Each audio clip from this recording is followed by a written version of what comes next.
Hi, everyone. Happy Sunday. On my mind lately has been the idea of courage and leaning into feedback.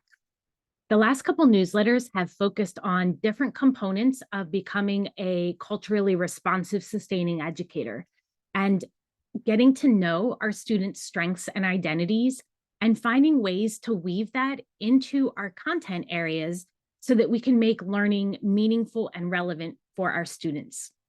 So our newsletter starts off with the quote, "Most people want to change the world to improve their lives, but the world they need to change first is the one inside themselves," by John C. Maxwell. One of the things as a classroom teacher that I really tried to lean into was getting feedback from my students about the lessons, about the approaches, about the activities, to see if they were feeling engaged, if they thought something was meaningful, or how they would recommend tweaking it to make it better. It's really hard to do because when we ask for that feedback, we are making ourselves vulnerable. But this is what helps us grow and refine and become better. This links to growth mindset and self awareness. I am all in favor of a growth mindset. And I believe that when you fail, little f fail, it only helps you realize which direction to go next. I will fully admit, though, that I have a hard time telling myself that. I can tell that to anybody else, but for me, I beat myself up.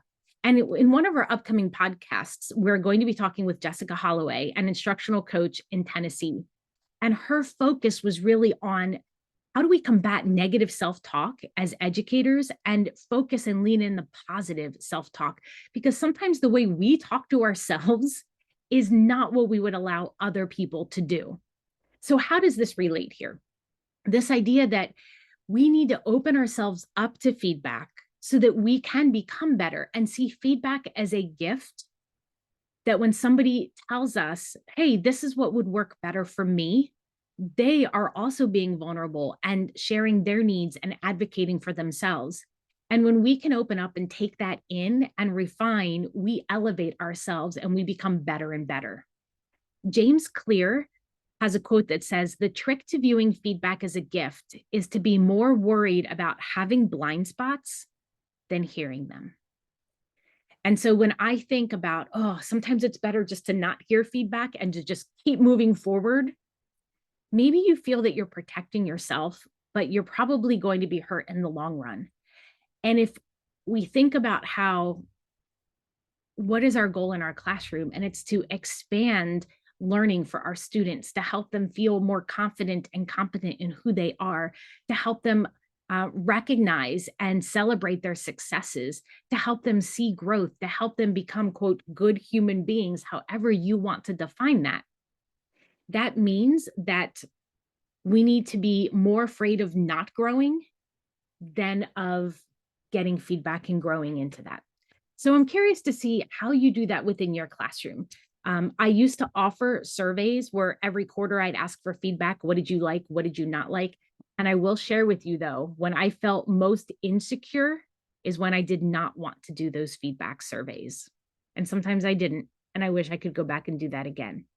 So I think at this point, I'd like to encourage you to ask for feedback, lean in, take that as a gift, and see how you can revise. Our newsletter coming up is going to talk about different ways that you can assess your own cultural competency. And these might be some of the questions that you want to ask your students about how you can better integrate their social, cultural, linguistic identities, assets, strengths into the learning environment so that they feel seen, valued, and heard. I look forward to hearing back from you.